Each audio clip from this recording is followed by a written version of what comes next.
que eu lhe estou dando hoje.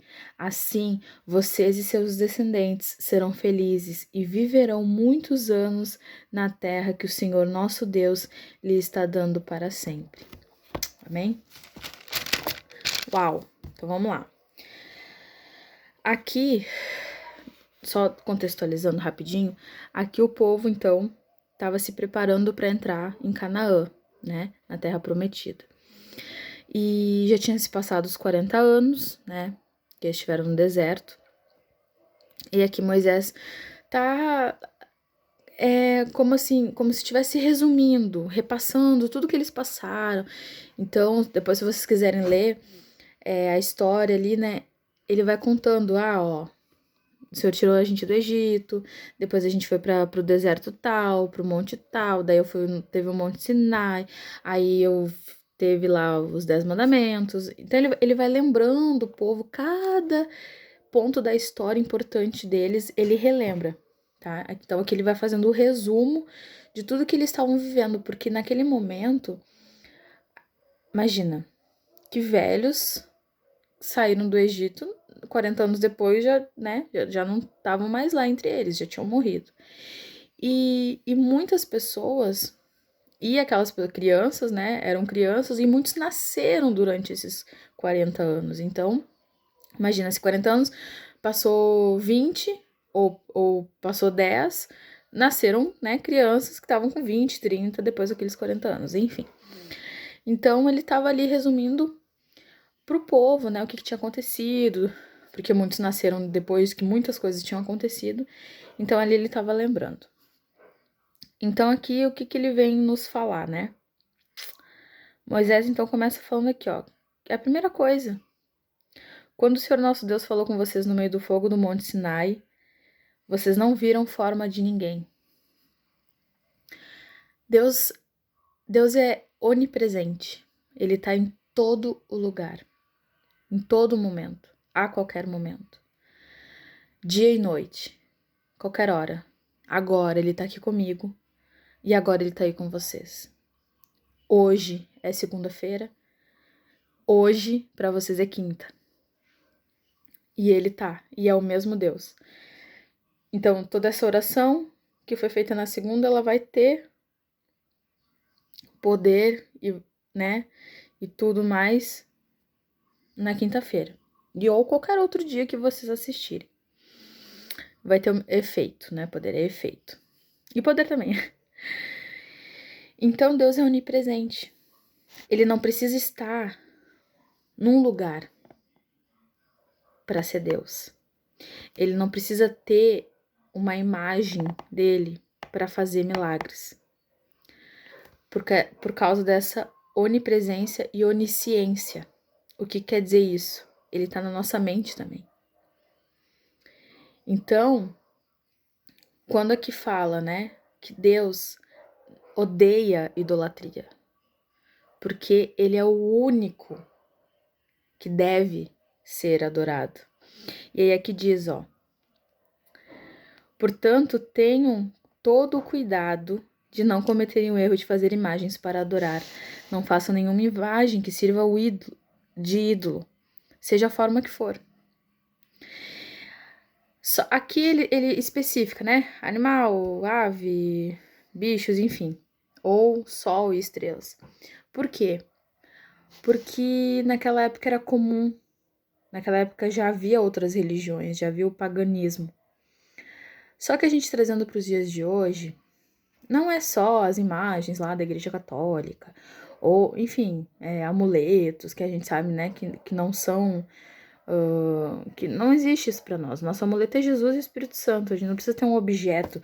Essa caneta aqui, eu vou orar para ela, porque ela vai me dar a salvação, ela que vai curar a minha dor, Não, porque eu tenho acesso direto a Deus, então eu não preciso de um objeto para depositar nele a minha fé para que aconteça. Mas trazendo para os dias de hoje, não é só imagens que a gente idolatra, né? Tem várias coisas. Se vocês pararem para pensar um pouquinho assim, o que hoje vocês idolatram na vida de vocês? O que hoje é mais importante ou onde vocês depositam a fé de vocês. E eu vou dar alguns exemplos da minha vida. O dinheiro era um deles. Então, eu botava toda a minha confiança no dinheiro. Porque com dinheiro eu posso comprar as coisas, com dinheiro eu posso pagar as dívidas. Sem o dinheiro eu não sei viver, eu não vou conseguir pagar. Entende? Dinheiro. Se eu fosse casada, ou pra quem é casado, marido. Marido é o ídolo dela. Ou a esposa. Ou o filho. Meu filho é tudo pra mim. Largo tudo pra atender meu filho. Deixo de ir na igreja porque meu filho não quer ir na igreja. Então eu não vou porque... Enfim, várias situações. E então a gente tem que tomar cuidado. Quais são os ídolos que a gente tá colocando na nossa vida que tá substituindo a Deus? O que a gente tem colocado em primeiro lugar na nossa vida que tem substituído o que Deus representa? Seja o que for. Seja dinheiro, qualquer coisa. O trabalho, né? Será que eu tô me dedicando mais ao meu trabalho do que a Deus, a adorar a Deus, a entender que Deus é o único e suficiente pra mim? Será que quando tem uma conta pra pagar eu fico tão desesperada que, meu Deus, eu não vou conseguir pagar essa conta, então eu não consigo dormir, então eu não consigo... Ai. Ainda a gente fala, meu Deus, né? Em vez de, Senhor, ó, deu errado esse mês, não me organizei financeiramente, o inimigo se levantou, tive gasto a mais, coisas aconteceram que eu tive que gastar, e agora tá aqui, ó, não tem como pagar essa conta. Então, é contigo agora, Jesus, eu preciso de ajuda. O Senhor vai ter que me sustentar. E Ele faz. Se a gente chega pra Ele com toda a humildade, se humilhando e dizendo, ó, pequei, né, que não me organizei financeiramente, ou porque o outro lá, o cão, se levantou, Ele vai atender. Só que a gente tem a mania de apressar. Só pra voltar um pouquinho na história, por que Ele tá dando esse recado pro povo aqui, no contexto? Porque quando ele subiu no Monte Sinai, que Deus foi dar as leis, né, os 10 mandamentos, mas além dos 10 mandamentos, teve mais leis, né, como eles tinham que adorar, como eles fazer o templo, tudo.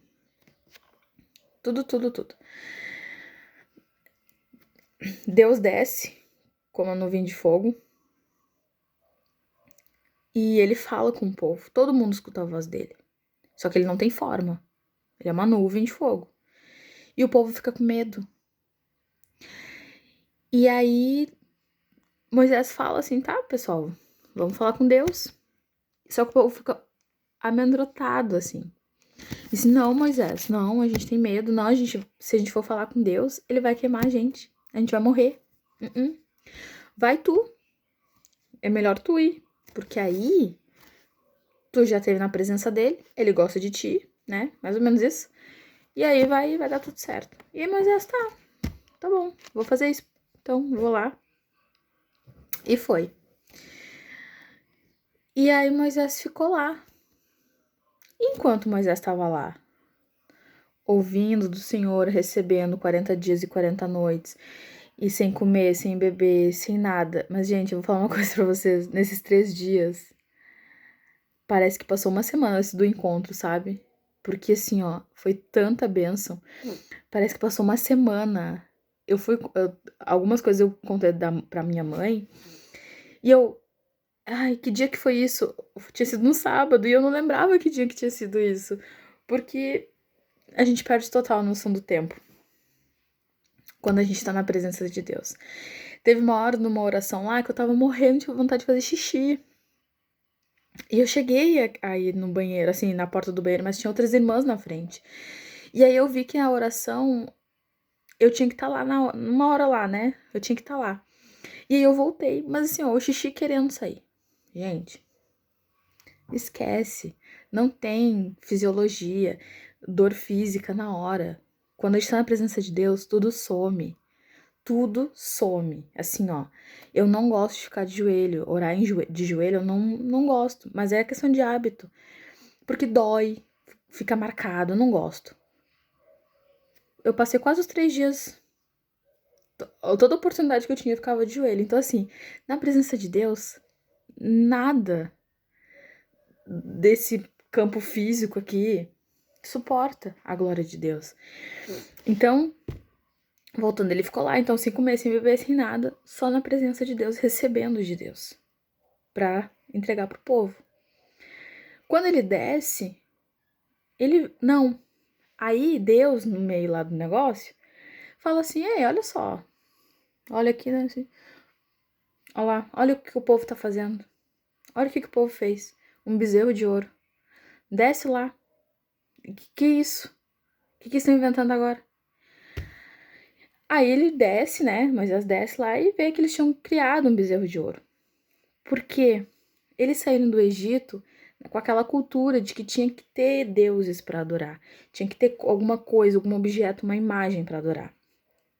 Então esse é o recado, né? Eles não aguentaram ficar naquela expectativa da presença de Deus. Eles não esperaram que Deus se manifestasse para eles através de Moisés. Eles não esperaram o tempo de Deus. Então eles atropelaram o tempo de Deus. Eles, não, ó, Deus tá demorando demais. Moisés estava 40 dias lá, deve ter morrido. Morreu. A gente tá abandonado aqui, a gente tá sem Deus. Não. Vamos fazer um pra nós, então. Vamos resolver esse negócio, vamos fazer um bezerro de ouro e vamos adorar ele. E aí foi o que aconteceu. Então aqui ele fala que nós somos o povo escolhido, Israel é o povo escolhido. E se Deus mostrou as maravilhas, tudo ali, fez milagre. De noite tinha a nuvem para cobrir do sol. À noite tinha a coluna de fogo, né, para espantar os bichos ou os inimigos e, enfim, para ter luz para eles. Se tinha maná do céu todo dia. Sandálias que não se desgastavam, o pé não inchava, as roupas não envelheciam. O que mais? O que mais que eles queriam de sinal, de saber, para saber que aquele Deus era o Deus? O que eles precisavam para pecar, para não pecar? E aí é que diz então, ó. E aí continua, né? Foi o povo escolhido que Deus amou. Aí a gente vai para uma parte do texto que agora eu quero que vocês prestem atenção. Que ele eu vou ler de novo, tá? Deixa eu até ver onde eu sublinhei pra gente ficar nessa parte, ó. E mesmo depois de muitos anos na terra de Canaã, é lá no 25. Quando vocês estiverem velhos, tiverem filhos, não cometa o mesmo erro. Para Deus isso é pecado grave, ele ficará com irado de vocês. Aí olha o que ele profetiza, gente. Olha o que ele profetiza, tá? Ele chama o céu e a terra como testemunho. Isso é muito forte. Se adorarem ídolos, vocês desaparecerão logo da terra que vai ser de vocês no outro lado do Rio Jordão. Vocês viverão pouco tempo naquela terra e logo serão completamente destruídos. O Senhor Deus os espalhará pelas nações estrangeiras, onde poucos de vocês ficarão vivos. Naquelas nações vocês adorarão deuses feitos de madeira e de pedra, que não veem, nem ouvem, nem comem, nem cheiram. E aí vai o texto. O que está dizendo aqui? Que se eles continuassem em pecado, em desobedecer o que Deus tinha falado, que não era para adorar outros deuses, eles iam ser espalhados pelo mundo, eles iam se perder, eles iam ser escravizados. E olha só, vamos ver se eu consigo mostrar aqui, ó. Tudo isso aqui, ó, é a história onde diz que o povo se perdeu, que o povo foi espalhado, o povo que até então era hebreu, aqui já era israelita, É o povo hebreu, né? Porque o povo hebreu é todo a linhagem de Abraão. Então, esse povo todo se espalhou. Eles conquistaram a terra, mas eles foram dominados. Claro que ainda tem a história, né? Então foram guerras, guerras, guerras e situações que eles foram se perdendo. E foi então que começou toda a profecia se cumprir. Se a gente for mais um pouquinho trazer de novo para os nossos dias, foi o que aconteceu com os judeus na época da Segunda Guerra. A gente acha que, não, foi um cara mau que se levantou e botou uma ideologia maluca lá na cabeça do povo contra os judeus, mas na verdade não. Eles estavam passando, a geração, que eles eram descendentes, né? Então essa geração sofreu por conta disso, por conta do que tá aqui, de continuar vivendo na idolatria, de continuar vivendo na religiosidade. Porque os judeus hoje nada mais é do que aquelas pessoas que não aceitaram Jesus quando Jesus veio e continuaram na religiosidade do Velho Testamento. E beleza, né? Deus veio com eles depois. Mas é isso aqui que ele falou. Se espalhou. Não manteve firme, não se mantiveram na promessa. E é isso que a gente tem que cuidar. Quando a gente tem uma promessa, a gente tem uma palavra, a gente tem que ser zeloso com aquilo que Deus nos dá. A gente tem que cuidar daquilo que Deus nos fala, seja através aqui de um GC que a gente, né, tem um líder aqui, alguém, outra palavra, seja através do pastor, qualquer canal que Deus use para falar com a gente. E qualquer pessoa. A gente tem que cuidar. É muito sério isso, gente. Aqui na história a gente vê todo o tempo o que a desobediência a Deus fez com o povo. A Bíblia inteira fala sobre desobediência do povo, por isso que o povo pereceu. Por isso que o povo sempre sofreu, por isso que, sabe? E é tanta que depois, um dia eu vou ler toda a Bíblia, assim, mas se a gente for ler e lembrar o que os pastores falam nas pregações, que sempre que passava um período que eles eram escravizados, eles esperavam que fosse levantado um profeta. Exatamente porque aquele profeta ia dar alguma resposta de Deus para eles naquele momento. Então, de novo, a expectativa colocada em um homem, né? Porque eles esperavam, porque eles já não conseguiam mais buscar Deus. Eles tinham que sempre ter uma... Como é que eu vou dizer?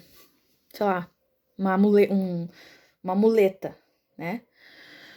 Sempre tinham que ter ali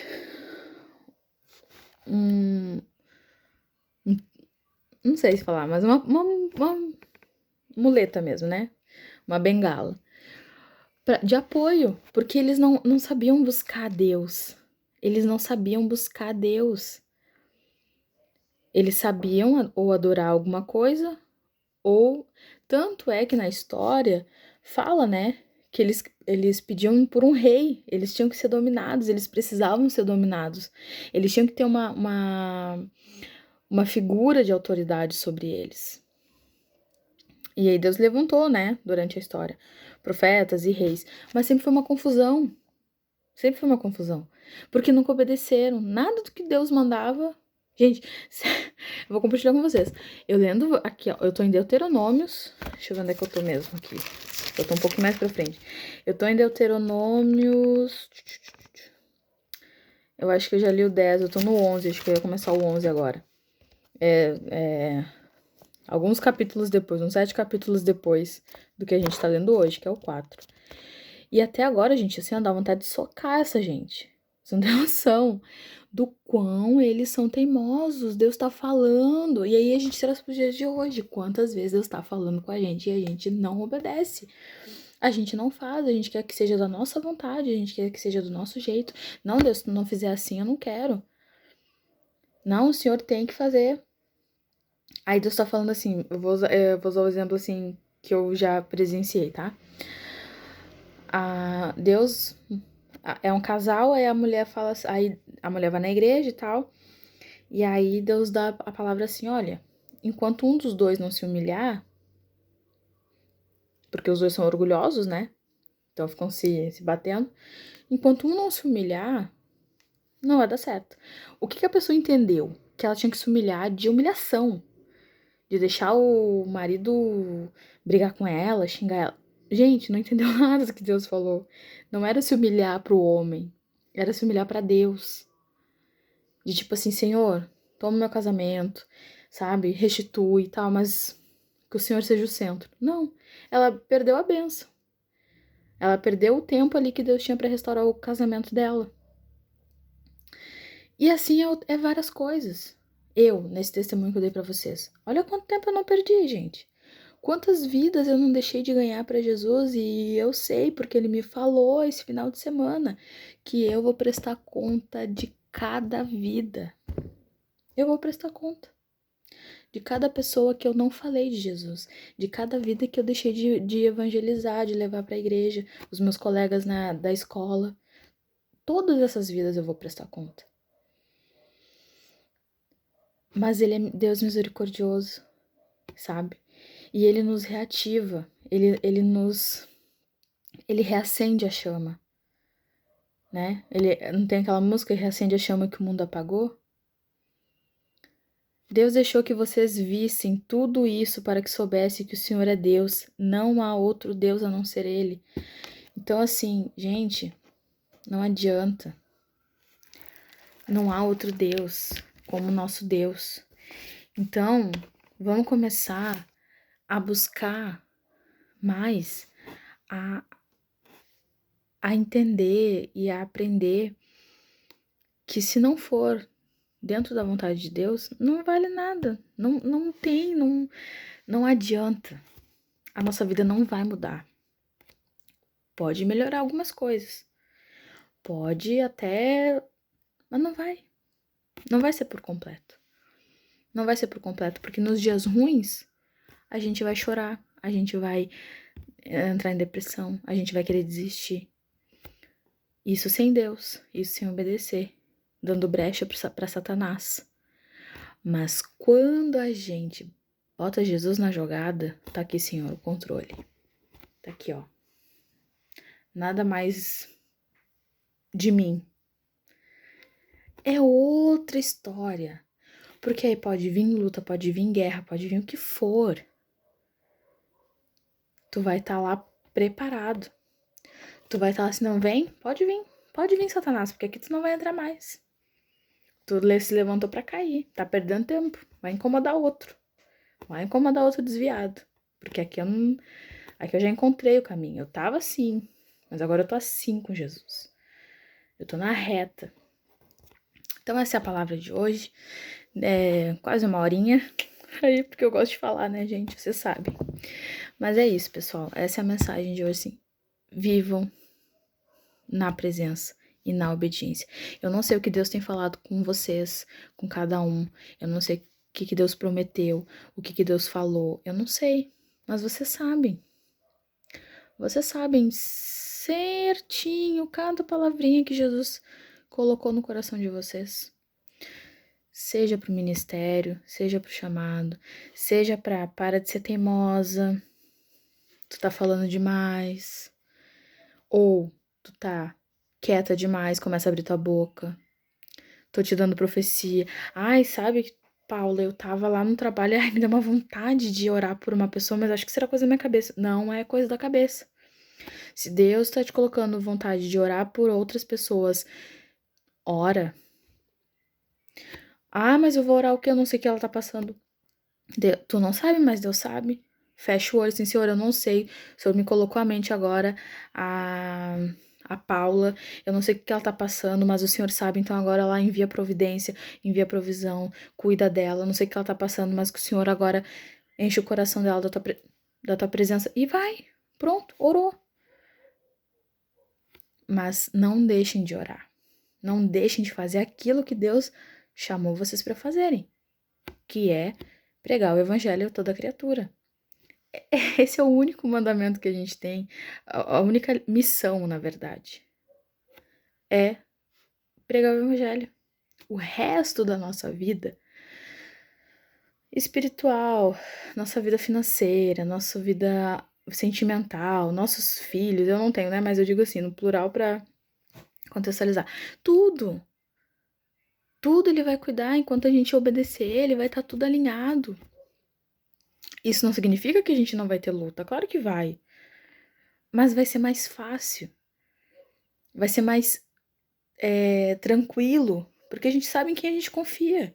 A gente sabe quem é o Deus de Israel, o povo lá atravessou o mar, abriu o mar, não deixou faltar nada, que fez milagres, que ele veio numa cruz. Ele veio, ele morreu numa cruz, gente. A gente fala isso, tá, morreu numa cruz. Gente, vocês têm noção que Deus se fez carne para sofrer por nós, pelo nosso pecado, pelo meu, pelo de vocês? Do pecado mais pequenininho, que não existe pecadinho, pecadão, pecado é pecado. Peguem essa, pecado é pecado, seja ele qual for. E sofreu, e foi humilhado, foi cuspido, foi rejeitado, foi maldito, na palavra mesmo, né? Falaram mal dele. Foi menosprezado, foi odiado, como é até hoje.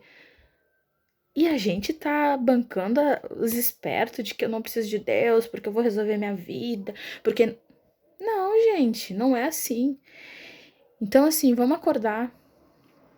Vamos acordar e se. E não importa o que acontecer. Não importa. É Deus, é Deus e é Deus e só Jesus, tá?